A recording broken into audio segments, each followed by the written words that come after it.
Morning teenage nde Blue Origins company ya Jeff Bezos mwini wake wa Amazon yatumiza spaceship ina ku Mars edi spaceship yake New Glen. Spaceship yo aitumiza yanyamula ma satellite awiri ndi mission yoti agwirizanaso ndi NASA edi koma ndi mission ya New Glen. Ma satellite awiriwo afuna kuti akadule pa Mars akuti mene chinanyamuka chi spaceship icho chinakatera pa rocket ina yotchedwa Glen. Chifukwa chomwe anayitchera Glen akuti ndi dzina la amayi ake a Jeff Bezos. Ndingati rival tikuzona kuti ndi rival wa Elon Musk kuti nayenso kampani yake imapanga ma spaceship chani koma iwo akuti plan yawo ndiyonera kuti eventually anthu adzambe kupita ku Mars.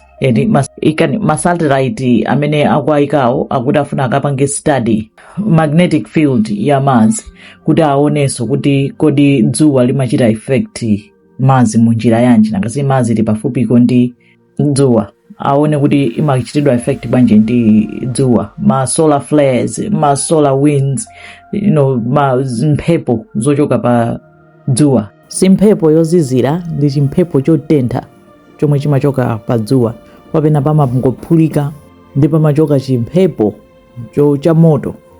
Ndafuna kupanga check kunena kuti chimachita affect bwanji Mars chifukwa choti Mars ili kufupiko ndi dzuwa kusiyana ndi Earth. Komanso ma satellite yo ajambule zinthu mene zilili bwinobwino zonena kuti ma satellite okonza bwino technology yoti yamphamvu kwambiri ya masiku anowa kuti aone bwinobwino mene Mars ilili akayikapo ziwiri.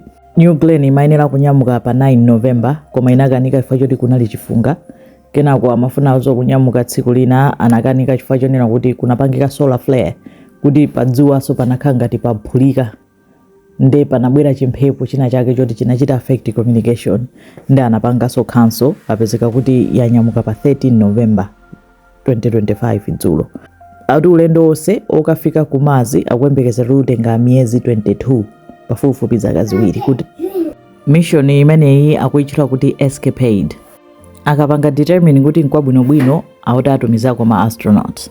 Zonsezi akupanga kuti ngati njira ina yokonzekera kuti kutsogolo kuno anthu adzayambe kutha kumapita ku Mars kukakhalapo kaya kukayenda monga maplani imene ayambira kupanga kunena kuti afuna kupita ku Mars angofuna kupanga check kuti chilichonse chili bwinobwino anthu akhoza kukhalapo.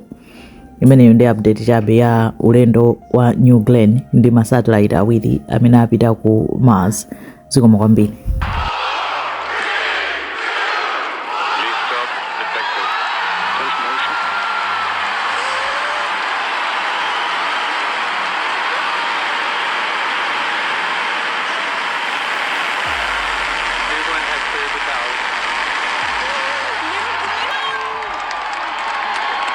Now passing Mach 1, New Glen is now supersonic.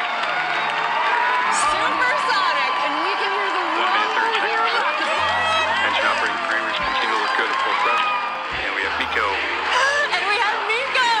And we have good stage set. We have good stage separation! And we have ignition on stage 2. Both engine parameters look good. Ignition! Oh, you see? Continue to see body rates on GS1. That looks great. We have our booster re-entry burn. We've got our booster landing burn.